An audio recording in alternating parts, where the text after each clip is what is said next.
가계부를 혹시 써보셨는지 잘 모르겠는데 한번 마트에 가서 다음에 장을 보실 때 목록을 한번 정리를 해보시면 가공식품에 쓰는 돈이 엄청나게 많다는 걸 알 수가 있어요. 우리가 그냥 자연식품, 예를 들면 고기, 채소 이런 거 사는 것보다 마트 가가지고 뭐 주스니 아니면 라면이니 뭐 과자니 이런 거를 사는 돈이 훨씬 더 많다는 걸 알 수 있어요. 근데 마트에 아이들하고 같이 가면 사실 아이들 눈에는 아는 맛, 먹어본 과자 맛이 엄청 맛있게 느껴지거든요. 아직 입맛이 바뀌지 않았다면. 그래서 마트에 아이들하고 함께 가는 걸 저는 절대 권하지 않아요.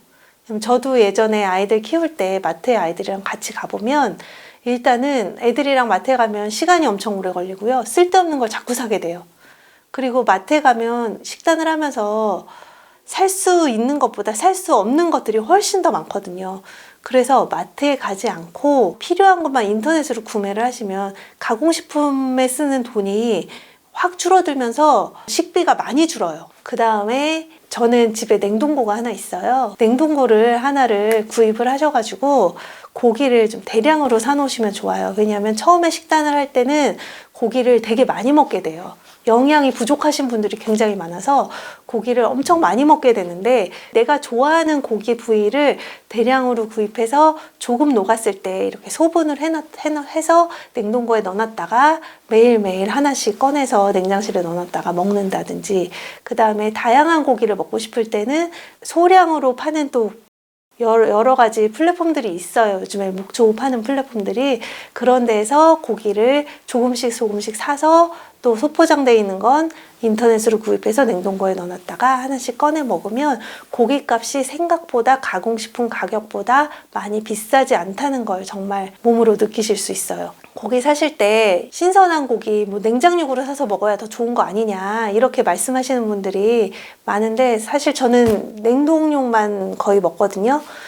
이유는 우리나라에서는 목초를 구하기가 굉장히 힘들어요. 그래서 목초가 사육 환경이 좋고 좋은 사육 환경에서 자란 고기를 먹는 게 우리가 영양소를 섭취하는데 훨씬 더 양질의 영양소를 섭취할 수 있기 때문에 그게 비록 냉동이 되었다고 하더라도 고기의 영양적인 측면에서 훨씬 더 이점이 많을 수도 있거든요. 그래서 이제 냉동된 고기 사서 드시는 것에 대해서 영양소가 많이 파괴되지 않냐 이런 걱정은 안 하셔도 될 것 같고요. 그 다음에 생선을 살 때는 사실 뭐 엄청 많은 종류의 생선이 필요하진 않아요. 주로 그냥 고등어 정도나 뭐 꽁치나 청어 이 정도만 드셔도 충분히 오메가3를 많이 섭취할 수 있는데, 그럴 때는 물론 인터넷으로 사시는 것도 괜찮고요.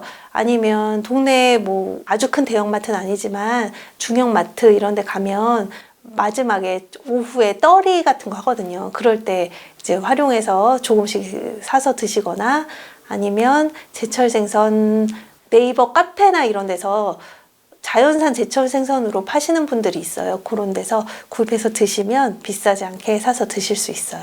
그 다음에 버터랑 치즈가 사실 장을 보다 보면 굉장히 비싸게 느껴질 수는 있는데, 그런 것들을 저는 주로 유통기한 임박한 제품을 파는 몰들이 있어요, 인터넷에. 그런 데서 임박한 거 사서 냉동시켜 놨다가 먹을 때 한 덩어리씩 냉장에 넣어놨다가 먹으면 굉장히 오랫동안 보관해서 드실 수 있으니까 그렇게 드시면 또 식비 절약이 되고요. 채소는 많이 드시는 거 아니니까 대량으로 사가지고 채소 칸에 넣어놨다가 다 버리지 마시고 그냥 드시고 싶으실 때 조금씩만 사서 드시는 것을 추천드립니다.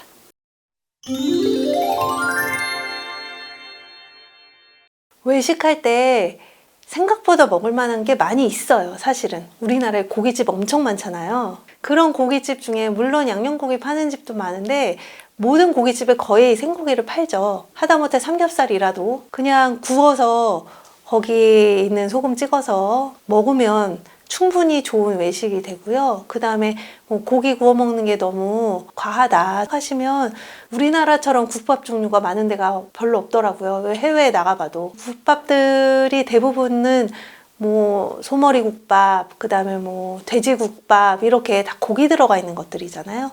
그런 데서 과한 양념만 좀 빼고 소금 양념으로 해서 드시면 국밥도 드실 게 엄청 많고요. 그 다음에 생선이나 회 같은 어패류, 뭐 조개찜 이런 것도 다 되고, 단지 드실 때 너무 한식 위주로 반찬 막 많은 거나 아니면 밀가루 음식이나 면류 이 정도만 배제하시면 드실 수 있는 게 굉장히 많다고 생각이 됩니다. 그리고 같은 음식이라고 하더라도 뭐 예를 들면 그냥 갈비살 구워 먹는 거랑 양념 갈비살 먹는 거랑 양념에 따라서 건강한 음식이 될 수도 있고 그렇지 않은 음식이 될 수도 있어요. 그리고 같은 식당에서 먹더라도 저 사람이 먹는 건 안 건강해도 내가 먹는 건 건강하게 충분히 취사 선택해서 드실 수 있거든요.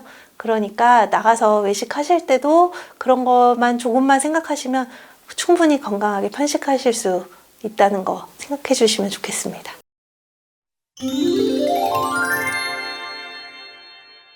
제일 처음 저에 대한 이야기를 하는 게 좋을 것 같아요. 왜냐하면 저의 경험을 토대로 해서 책을 쓰기도 했고, 그 다음에 저도 많은 건강상의 이점을 누리고 있기 때문에 제가 사실 좀 창피한 말이긴 한데 예전에 술을 진짜 많이 마셨어요. 30대하고 40대 때 거의 7일 중에 한 5일 정도 술을 마셨던 것 같아요. 정말 많이 마셨고, 그 다음에 마시는 양도 엄청났고, 술 안 마시면 왠지 허전하고, 지금 생각해보면 약간의 알코올 의존증이 아니었던가 이런 생각도 들긴 하는데, 그렇게 이제 저녁마다 술을 마시고 그 다음에 아침이 되면 잠이 안 깨니까 카페인을 들이붓고 그렇게 커피와 알코올로 얼룩진 삶을 살다가 만성 피로도 찾아오고 그 다음에 잇몸에서 피도 나고 잇몸도 안 좋아지고 그 다음에 눈이 너무 뻑뻑해서 잘 안 떠져서 하루하루 사는 게 컨디션이 너무 안 좋아서 힘들고 그다음에 갑상선 저하도 오고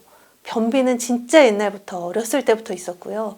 그 다음에 어느 순간부터 건선도 생겼는데 그게 그냥 한 방에 다 해결이 됐어요. 건선도 완벽하게 치료가 됐고 변비도 없어졌고 갑상선 저하라고 얘기할 수 없을 만큼의 에너지를 가지고 생활을 하고 있고 안구건조증은 완전 없어졌고요. 그 다음에 뭐 잇몸이 아프거나 이런 것도 없고 너무나 에너지 넘치게 잘 살고 있습니다.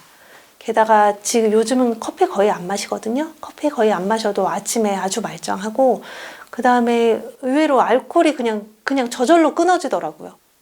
그 다음에 제가 해보고 좋으니 주변 사람들한테도 한번 적용을 해봐야겠다 라고 생각한 게 제 딸이었어요.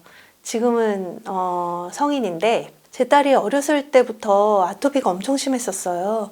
그리고 뭐 음식만 먹으면 배가 아프다, 머리가 아프다. 그 다음에 뭐 한 달에 한 일주일은 뭐 생리 전 증후군, 생리 후 증후군, 생리통 뭐 그러면서 뭐 온갖 아프다는 말을 그냥 하루라도 하지 않으면 하루가 지나가지 않는 그런 친구였는데 저랑 같은 식단을 하면서 아토피도 완전 깨끗해졌고 그 다음에 알러지도 다 개선이 되었고 음식 먹고 배 아프다 머리 아프다 이런 얘기 일절 없고요. 그 다음 뭐 생리통도 없어졌고 불규칙적이던 생리도 뭐 규칙적으로 잘 하고 있더라고요.